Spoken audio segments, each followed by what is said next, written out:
So,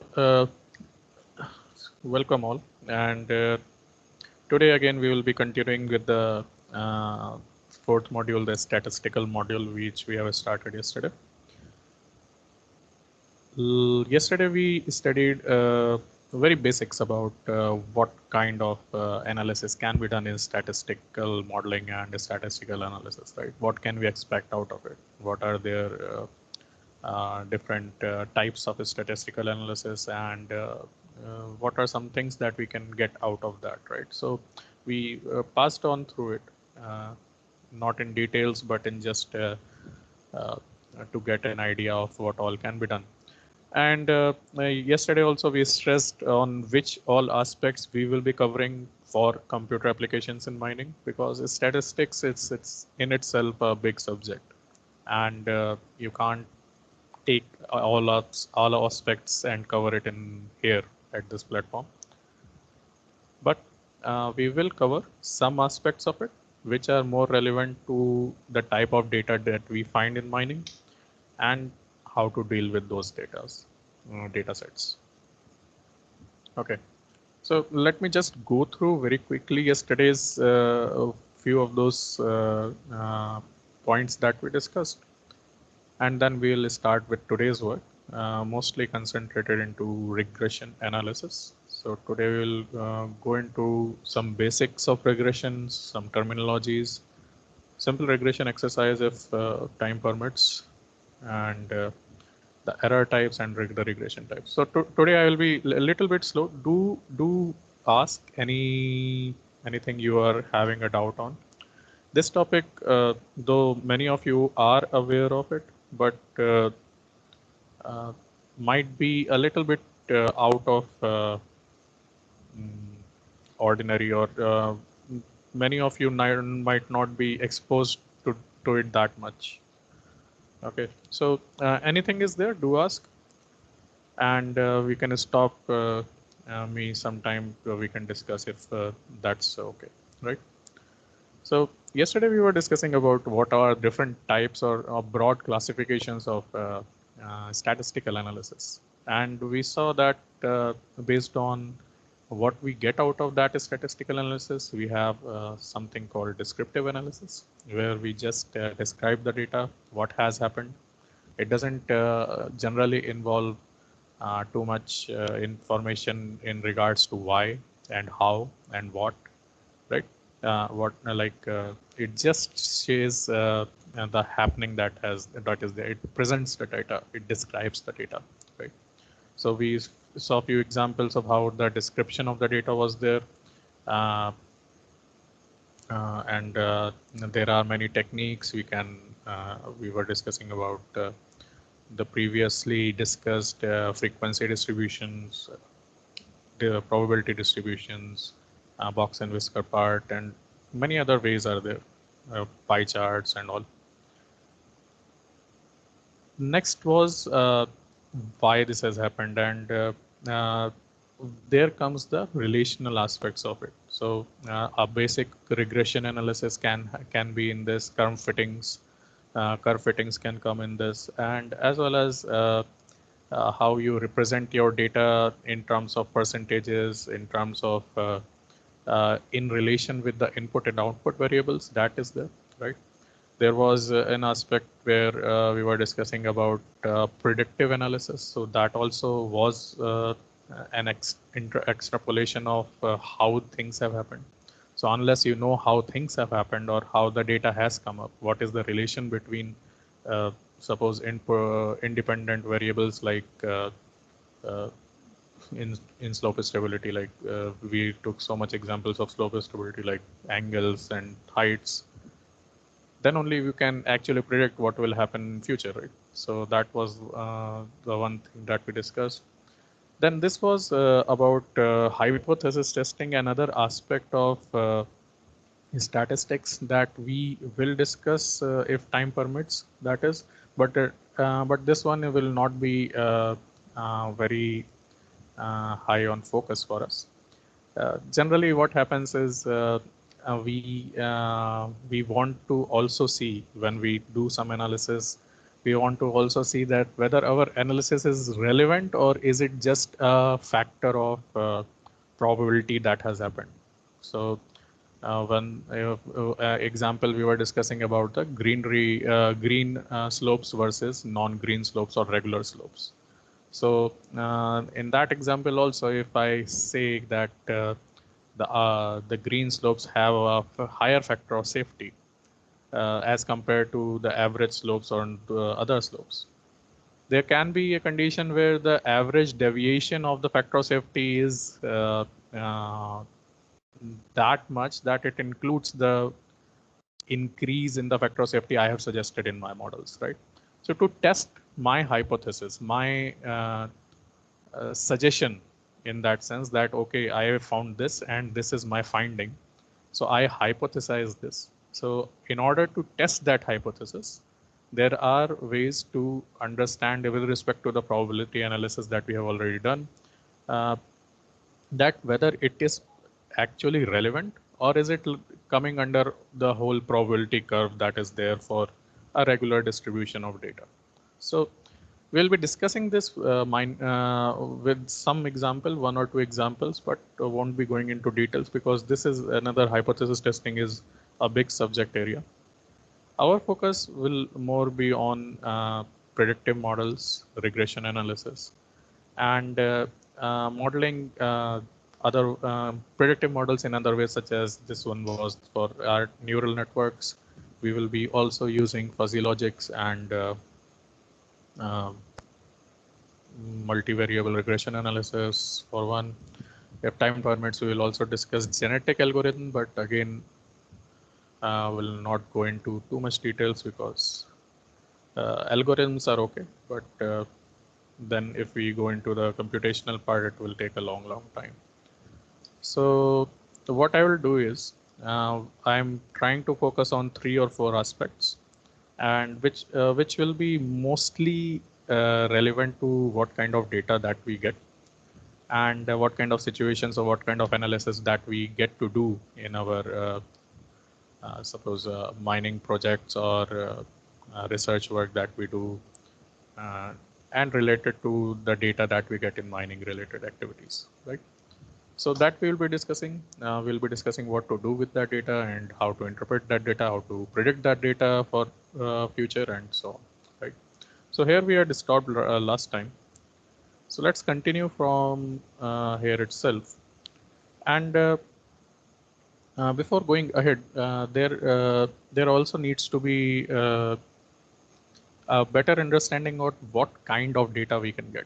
So similar to the programming that we have done in computer applications, right at the start, if you remember, we used to define the type of variables that we use, right? So there might be integer variables, there might be character variables, there might be floating type variables, there might be Boolean type of variables that have only true or false or 0 and 1 values, right? In practical applications also, you get many similar kinds of data sets, right, or the outputs.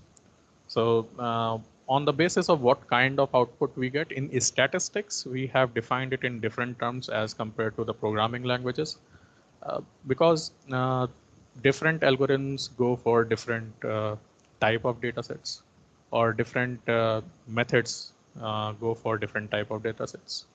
So in that basis, we have nominal nature of data in terms of nominal. So nominal basically has uh, no interrelations between these, like they are non-numeric generally, and can be symbols, can be names, can be colors, can be uh, which card you picked or something.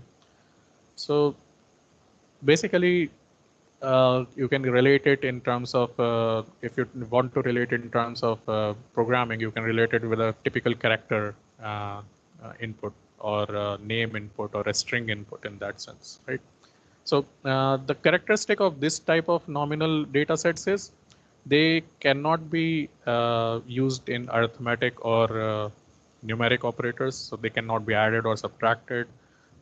They have to have their own bin boxes or They have to have their own identities, so they cannot be segregated into bins. That, like, if you remember, we did an example of finding the ranges, right? So from 1 to 10, 10 to 20, 20 to 30, and so on. So these nominal ones cannot be done in that case also. So they cannot be binned. They cannot be numerically operated. They are basically uh, strings or representative uh, in variables that have to have their own individual boxes, cannot be binned. Okay, sorry. Another next one is the ordinal. Ordinal are like ranks or places. They can be numeric, they can be ordered, but they generally have this tendency of being arranged in a particular type of order, suppose ascending order or a descending order. So first place, second place, third place, or A, B, C, or something on those lines, where you can basically rank uh, the output in the sense of priorities. So where this is applicable, generally we get this uh, in surveys like which is your favorite, rank all the dishes that are your favorite in from 1 to 10, something like that. So when we get that output, we get to know their relative standings. So there is some relation between the ordinal type of data. We can relate between one another, but the relationship only is based on their relative standings with each other, right? So some operations can be done with respect to each other, like increasing the ordinal value of a particular data set will move it from one position to another, and reducing it will move it from maybe from top to lower position, and so on. But the only thing is that these will always be arranged in certain order, decreasing order, increasing order, or can be randomly arranged as well, but duplicacy generally doesn't happen. Okay. In interval type of numerical data sets, they are generally given in particular ranges. So like the percentage 0 to 100. So all the values that will come all the values that will come in these interval data sets will range from 0 to 100, right? Suppose we have a scale of your CGPA. So CGPA will be marked between 0 to 10, right? So these are called interval type of data sets that have a particular lower bound and upper bound. In these also intervals, there are different categories. The maxima and minima can be included or excluded. So it can be like, if you remember your sets, it is either 0 to 10 or hard set of 0 to 10, something like that. So depends on what kind of data set we have. Based on that, different interval variables are there. But the condition is that they have an upper boundary and a lower boundary. Their distribution can be depending on what data set we have. Maybe that is a matter of later analysis. But their distribution also is one of the factors that is noted when we take these readings, interval variables. Ratios or other types, complex types of variables that are general numerical variables. So we can use, we get general numerical values we get from our regular analysis of fractional values and decimal values or numerical values which have no bounds, or if bounded, they have a particular relationship with that boundary. Or even in that case, basically in a data type, it has no fixed values which can be bounding the ratio data set. So it just correlated with what type of programming or work we had done in programming languages, and you can understand which are the different type of data sets that we are getting. Now, in this also there are Boolean data sets, there are other type of data sets as well, logistic data sets. Though not written here, but again, these are similar to nominal. They will have either 0, 1 values or something like that. And each and every type of data has different way in which that can be analyzed. We can't do a X and Y scatter plotter for a survey which has my favorite color in that, right? So I can't do that, but I can do a histogram which says what is the percentage of people who have the particular color as their favorite, right? So that can be done.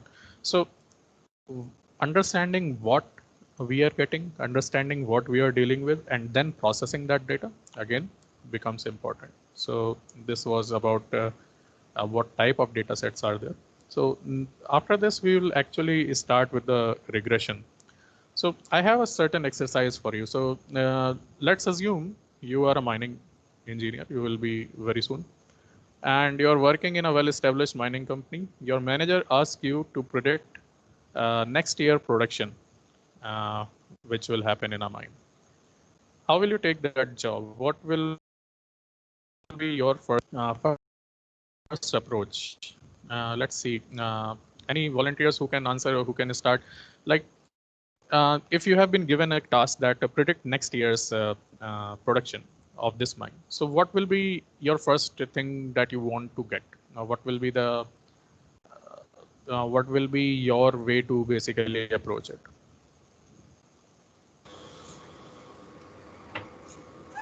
Last few years production. Okay. Production is one. Okay, let me write it out. Production. Okay. Last few years. Okay, The that is good. manpower and the machinery that we have been using previously. Machinery, manpower. uh, Trend from previous production. Like if the trend is increasing with certain rate, then we can Yes, predict that. correct. Last production values we have taken. We know machinery. We have manpower. Right. What else? Also the demand. What's the demand trend? Nice. Demand is one factor which will decide what will be the production requirement next time. That. What else? और क्या करोगे? अरे reserve भी होना चाहिए ना भाई. कोयला है भी या मटेरियल है भी इतना.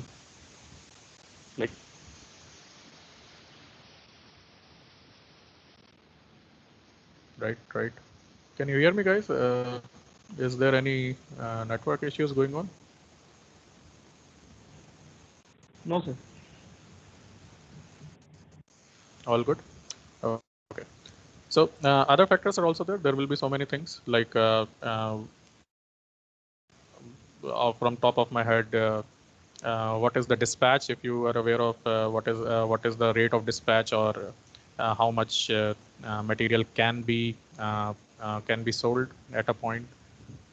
There are some things like how much reserve is available presently, if we have permissions for that, right? So all these things are we when we think about it, we act as if these will be factors that will be affecting next year's production, right? That's what we are thinking, right? So uh, in a overview of this, we can see that there are certain factors that will influence what will be the production, and there is this production that we have to find out, right? So this relationship is also a category in which we can divide our our type of data that we are handling. So in that sense, if we can say, we basically can divide it into input factors or the independent variables, right?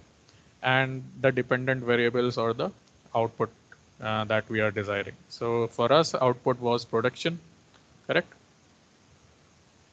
And the various inputs, the 1, 2, 3, 4 that we already saw, these are the input variables. Now, even in the input variables, there can be a case where one of these factors is dependent on the other. Suppose for example, uh, what is the relationship between uh, maybe demand and dispatch? You know what is dispatch? Dispatch is basically going how much of the material can be taken off from the mine to the purchasing party, right? And demand is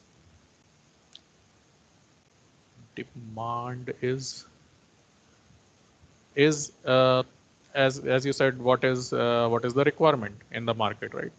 So is there any relation between these two? Also, similar things are that even though we say these are independent variables, there may be interdependence of these variables, right? So uh, these factors, when we consider that what kind of variables we are talking about, uh, what is the relationship between the independent variables and the dependent variable that we are talking about. So for a general regression analysis, we divide our data set into uh, what we want to find out and from what we will find that out. So what we want to find out, the output, is generally considered in the as a dependent variable. Okay, do remember this.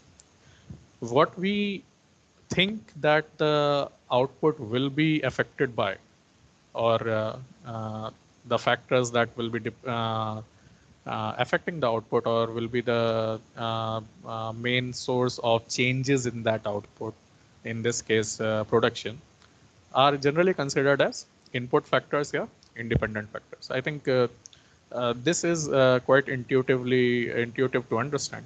But what we say, the terminology for input factors that is independent, and for the output factor that is dependent, is something to be understood well. When we say independent variables, we are saying that when the values of these variables can be changed independently of the output that we are getting. Okay.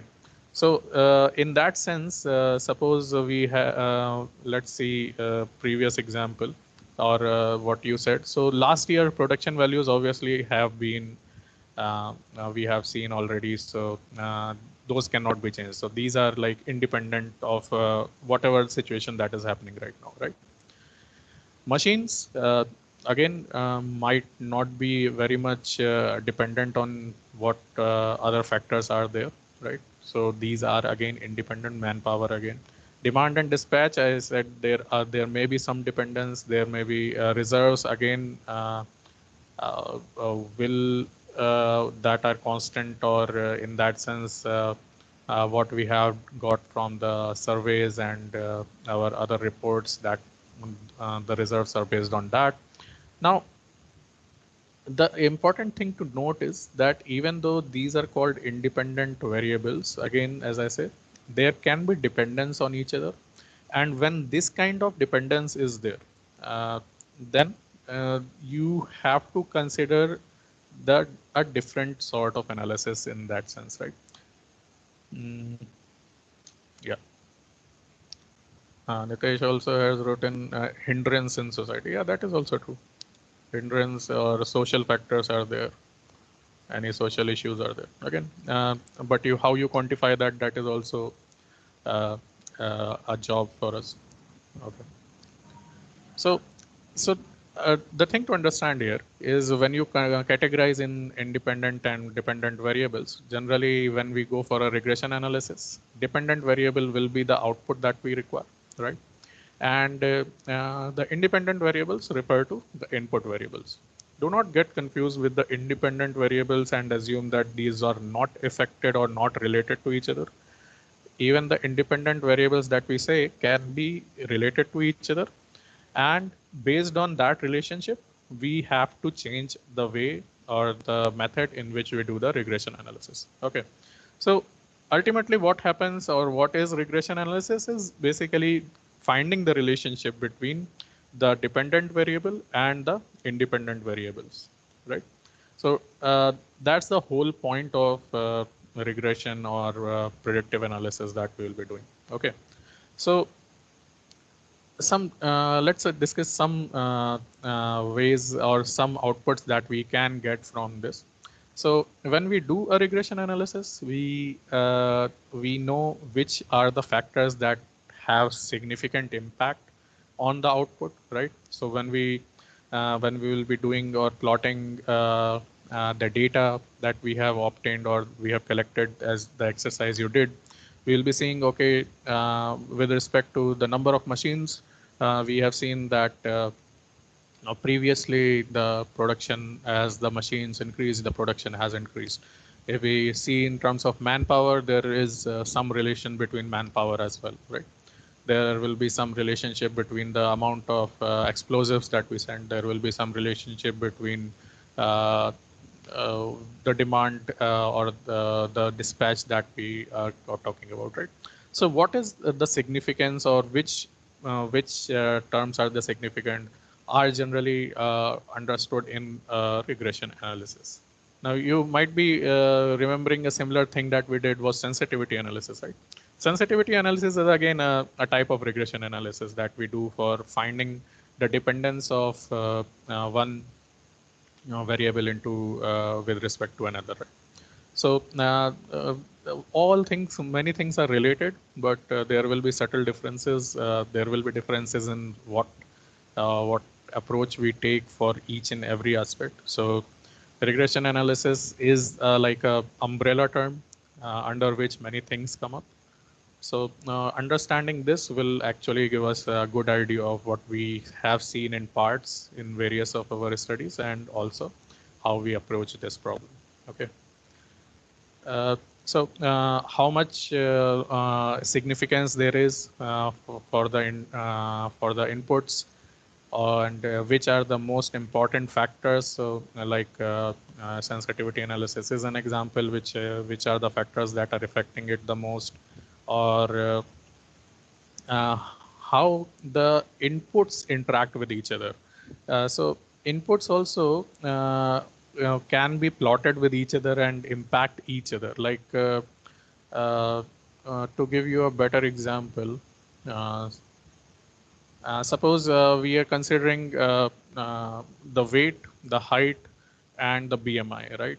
And we are calculating an index that basically gives us an idea of how healthy someone is. Though BMI is also an index, but based on these parameters and other parameters, we are combining it to find out how a person is either healthy or not healthy or something like that. Suppose some study is there.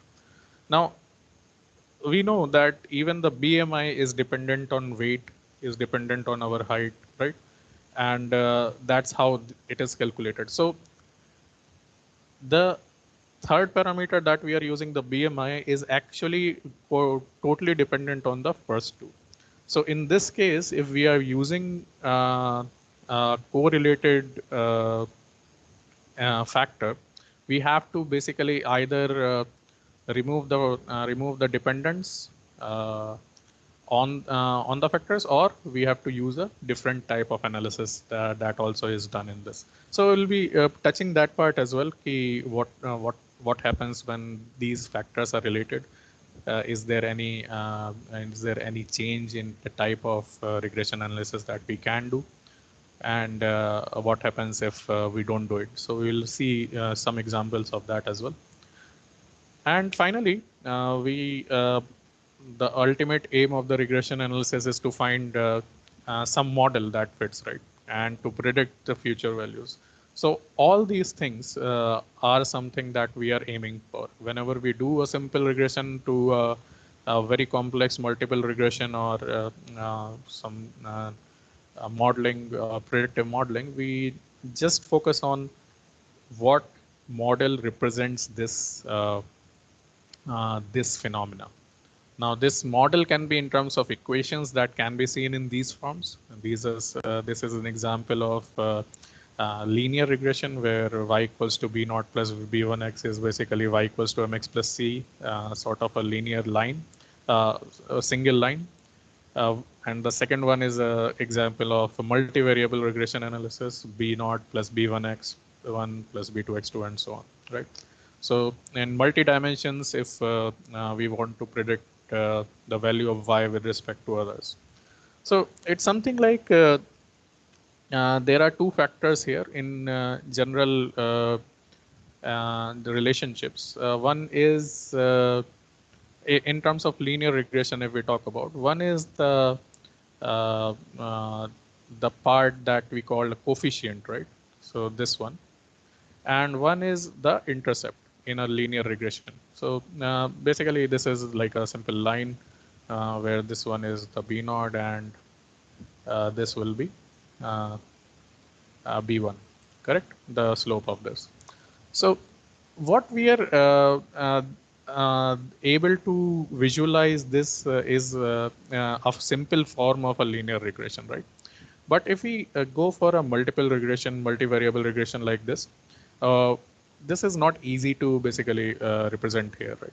So even though numerically we can find out that, okay, we have x1, we can have x2 and so on. But in a three-dimensional world, we cannot visualize multi-dimensional things easily. So in order to understand the concept, we basically see that there are two major things that are happening. One thing is that the final variable, the output variable, is actually dependent on the input variable with respect to certain coefficient or the certain multiplication factor, right? So this multiplication factor is certain weightage that we are giving this this input, right? So if we are saying that the value of x is at certain point 1, so we are basically giving it some more weight or weighting it with maybe whatever coefficients we want to it. Maybe it is 10 times or 15 times or even 0.5 times or 0.1 times, right? So the coefficient that is basically being multiplied by the input variable here is generally termed as weight, right? So the weight that is given to a particular variable that may lead to the output, right? And apart from weight, there is a certain deviation from that. So it won't be directly related to the input variable with respect to a certain multiplication factor, right? So there will be some addition or some deviation that can be represented as b naught here. So like just taking this linear, for example, these ones, all the biases that are all the deviations that are there, these are called bias. BIAS. Okay. Now, when we do any type of analysis like this, even linear regression or multivariable regression, or even non-linear regression for that matter, whatever the input variables we are seeing, we have all these weights and all these biases always attached to these. So when you go for even deeper methods like neural networks or fuzzy logics, the weights and biases will always be there. Okay. So do remember this concept of weights and bias. So whichever is directly attached to the variable is generally considered as weight, whatever weight we are giving, and whatever additional deviation is there in the value, that is considered to be as bias, right? So weights and biases are very important parts of a regression analysis. Okay. any type of regression analysis, whichever we will be seeing in future also. Okay, moving on, let's see some terminologies. I think some of you might be aware of these, but still we will cover it. So a simple one is outlier.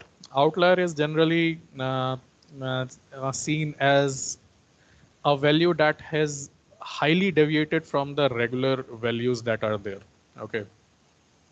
Now, in this curve, actually, we can see if we distribute this, if we just plot these values and see how much deviations are there for, suppose this value, and this value, right? But can all of these variations be considered as outlier? That is the question. So outlier in general is basically a highly deviant data set that may be caused due to a number of errors, like maybe we have some human errors. When we were taking the data, we caused some problems there in reading. Maybe some instrumentation fault happened in that reading. Maybe that reading was flawed due to some uh, systematic errors or something. So many types of errors are there, and many reasons can be in these. So outliers are generally caused by specific errors. Like there may be cumulative errors, there may be system-based errors, but those errors will be in all these data sets, right? So if there is like zero error problem in a reading in a meter, suppose, and in that dial gauge or in a gauge that we are seeing, always it is giving 5 units more, or zero error is 5. So all the readings will have these errors, right? So at that time, it gets compensated while we do analyze that. But these outliers are having special errors, or that can be caused due to many reasons, and they generally fall out of the ordinary trend that a data set follows. Now, how do we decide each and every time where is the outlier? A good practice is to plot these and see which are the highly deviant data sets. But again, that condition is that our data itself is very regularly placed, and it itself is not highly changing with time, right? Or it's not it itself, it is not variable. So the definition of outlier sometimes is that it should lie beyond a certain range of values in terms of means and medians of that data set. So if you consider the technicality of this, uh, uh, last time we were discussing about the box and the whisker, right? So most of the data that can be represented, if a linear data is there, it can be represented in terms of this sense. This one is minimum, this one is maximum, and this is the median, and these are called quartiles, Q1 and Q3. Q2 is in the middle. Okay, so any data set that does not fall in these limits are generally tend to as outliers. Now, even the outliers have a certain range. So the Q there is a term, I also forgot what's the name. QIOR, range of the quartiles or something like that. Basically, it's a difference Q3 minus Q1. So this range basically gives us an idea of how much we can allow the variations to be. So if the data is falling more than 1.5 times from this range, so this huge range, if it is falling more than 1.5 times on any side of this data distribution, then generally it is considered as outlier. Again, there are many controversies in this model as well. Sometimes the variations are such that data is highly distributed. And in that sense, we cannot decide whether the distribution is, whether the outlier is due to the random distribution of the data set or it's actually an outlier. But from the experience, I'm saying that each and every outlier has a story to tell. I mean, there must be a reason for each and every data that you have on your sheet. Unless you can explain explicitly that this data was faulty due to this reason, uh, you cannot uh, eliminate your data from your main data set, or you cannot eliminate that point from your main data set. So even this outlier, if I say this outlier is considered as correct, I should have, whenever we do experiments, whenever we do research, we have these so-called ethics that you don't remove the outlier unless and until you have a explicit explanation that this was the cause of this outlying, and that's why we can remove it without affecting the overall result. Because there is something called the researcher's bias. So what is researcher's bias is, we have already thought that this is the answer that we are going to get, or this is the trend that we are going to get. And anything that doesn't fit that trend, we tend to remove that data or manipulate that data and say, okay, that one was not good enough. This part of the data is suiting my hypothesis, and that's why I have removed that. So that's not a valid reason for removing your data, right? Removing a part of your data. So in ethical terms, whenever you research, whenever you find some values, uh, each and every data that you find, it has to be the reason of that value that you find has to be clear in your mind, or at least clear with you that why it was. The only reason you get out, you can eliminate outliers is when you have explicit explanation. And even when we publish research, when we publish our thesis in research, we have to give these reasons when we eliminate the outliers. Is okay, the data set of suppose the third data or the fifth data that I received had these issues, and the sample cracked due to unknown reasons, or the reason was that it had additional heating effect that happened. You have to explain basically the elimination of data, unless you want to include those data in your analysis. Okay, so too much into that. So outliers, is simple enough, but judicial way in which we have to decide which are those and which are not. Okay. Then there is something called multi-collinearity.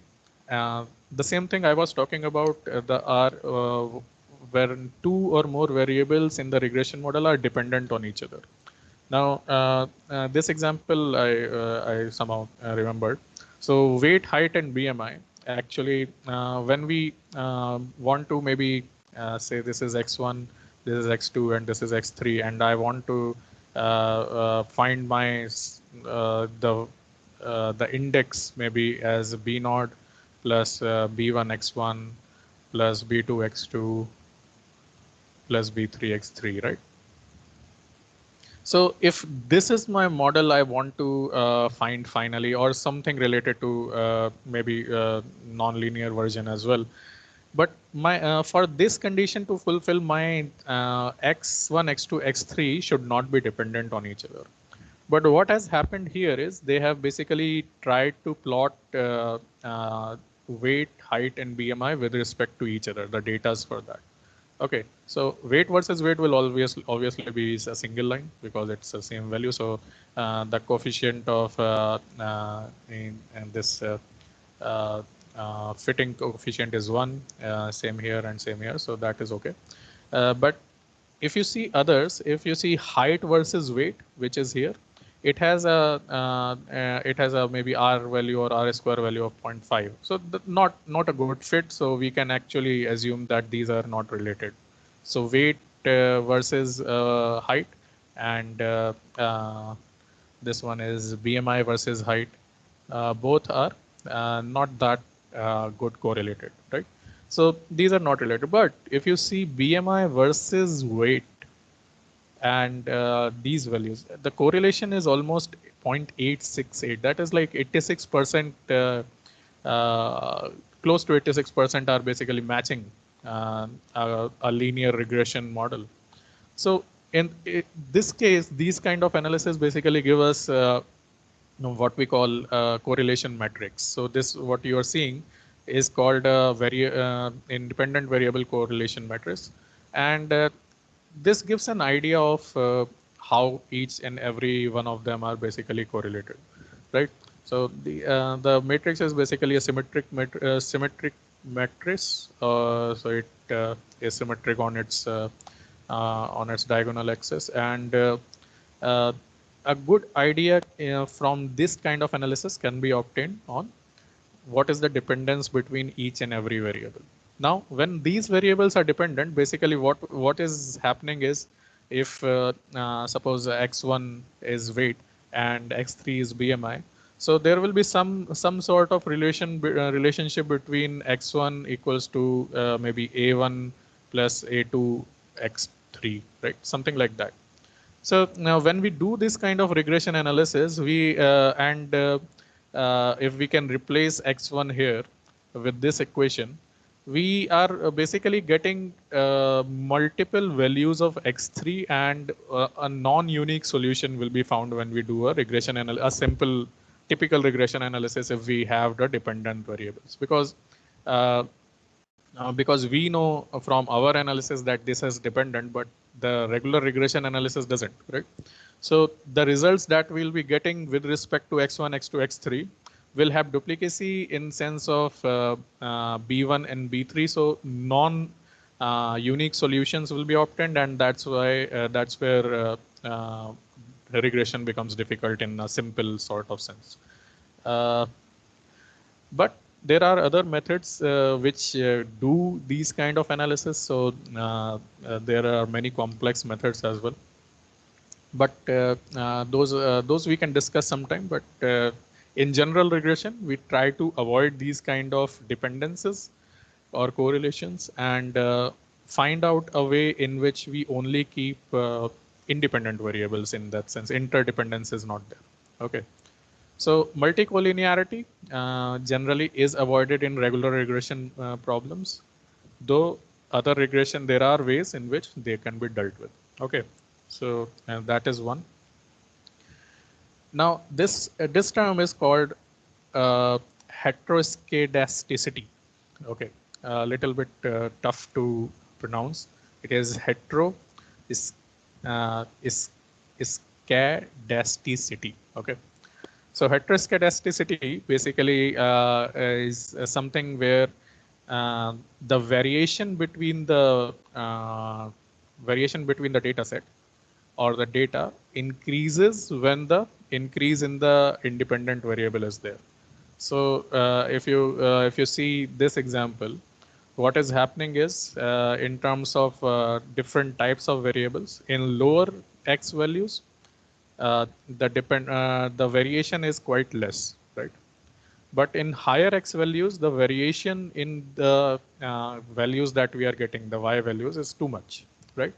So there is a variable variation. Generally, what happens is this kind of if there is a good correlation between two variables, these kind of and these kind of data distribution is there, where the variation is there, but this variation or this sort of whatever error is there is generally distributed in form of normal distribution. So total error, whatever deviations we are getting here, or changes that we are getting from the center line, is generally distributed in form of a normal distribution. So there will be large deviation at a certain point, very large deviations will be very less, and very small variations will also be very less. Okay, so this is called homoscedasticity, and heteroscedasticity basically means that this even the variation is increasing.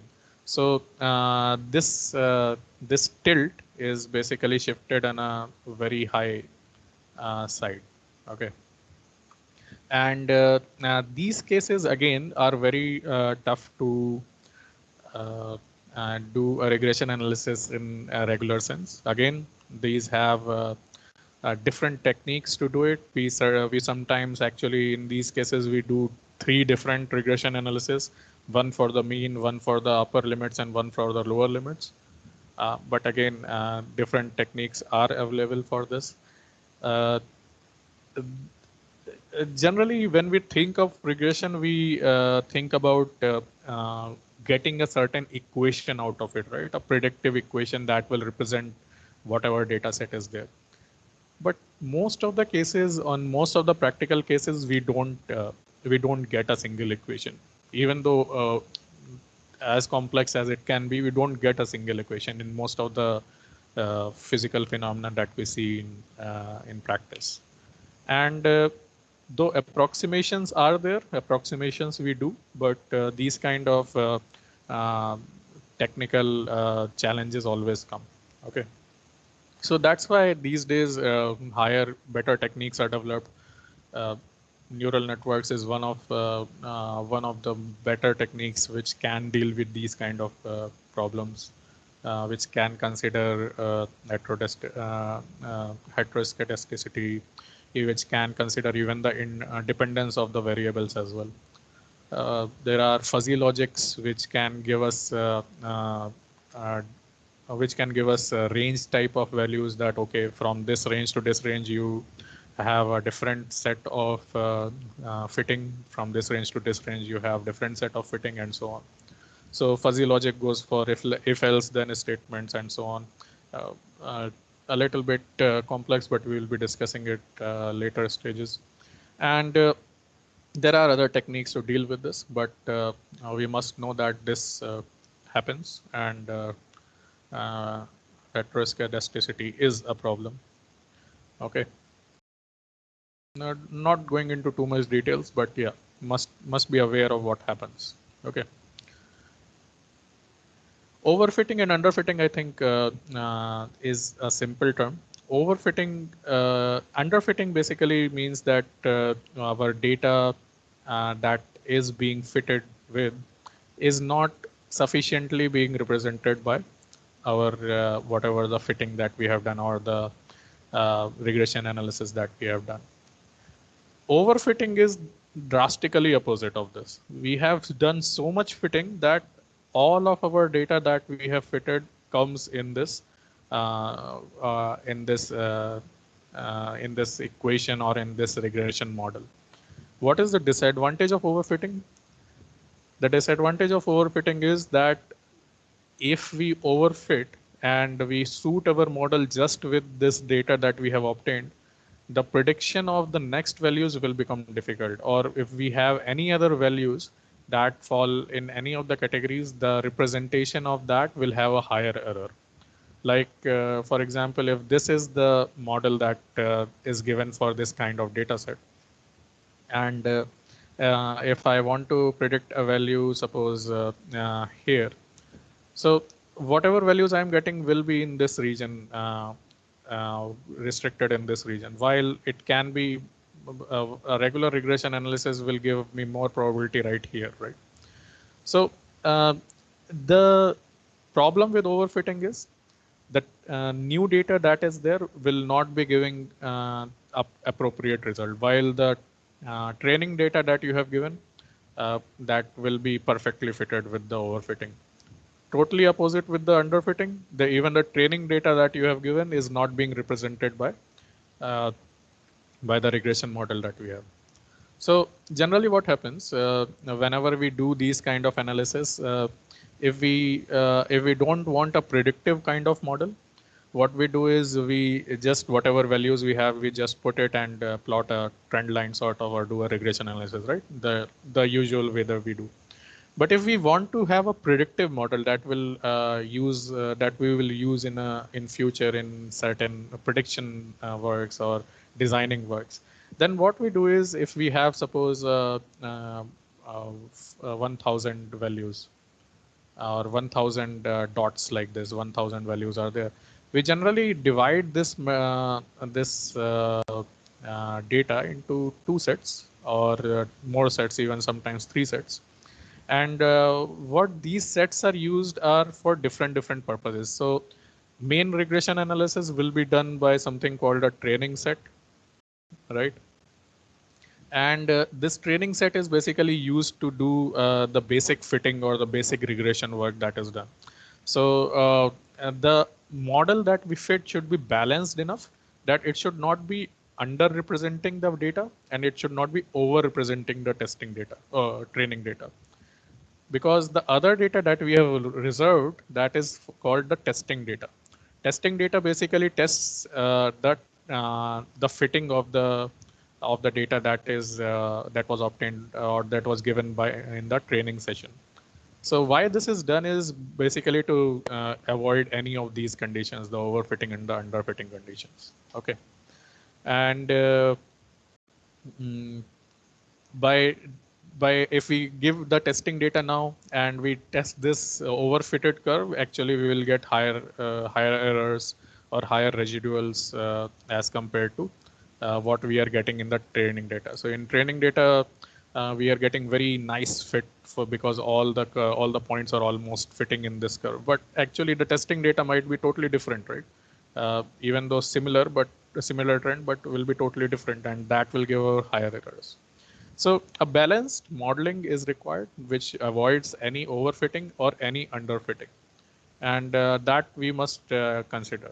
Okay, so we will see when we discuss about curve fitting, we will see what are the indicators of an overfit or an underfit curve, how we can judge by certain values like RS square, adjusted RS square, or even by testing and training data.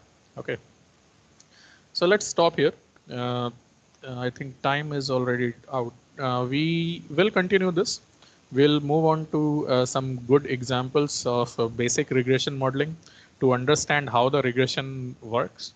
And then we'll move on to the curve fitting work. And probably day after tomorrow, we will do that in lab, the curve fitting in MATLAB. So we'll take on MATLAB and do some exercise on curve fitting, discuss what are the variables that we see when we see the goodness of curve fit, and these factors like overfitting, underfitting, those. Okay, I'll stop here. If you have any questions, you can have. Otherwise, we will stop for today, and you can attend your next classes. Any questions?